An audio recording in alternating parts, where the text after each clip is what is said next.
I didn't make it to the waterfall like I said. I'm back here at the base area. It's a little inside the entrance.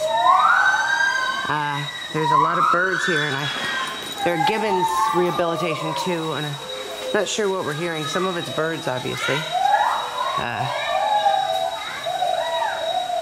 So we've got some stuff about birds. There's a non-hunting area here. We saw one. It's a lot of birds.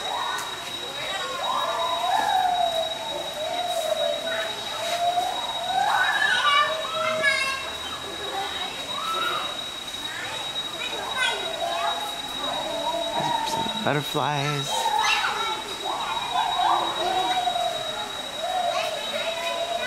A lot of butterflies.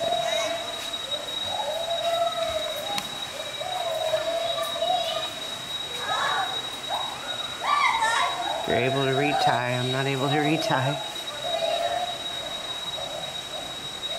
Saw this one already.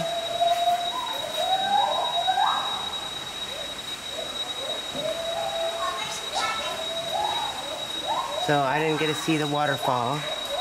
But this is what it would have looked like had I gone up. Tarek's gonna go up. He actually helped me, came back and helped me back down. So they have given rehabilitation. I'm not sure if we're gonna go to that. That's in the same area over here. I don't have to walk up though, I don't think. So I might do that. And I'm not sure which one I haven't shown. No idea what that says.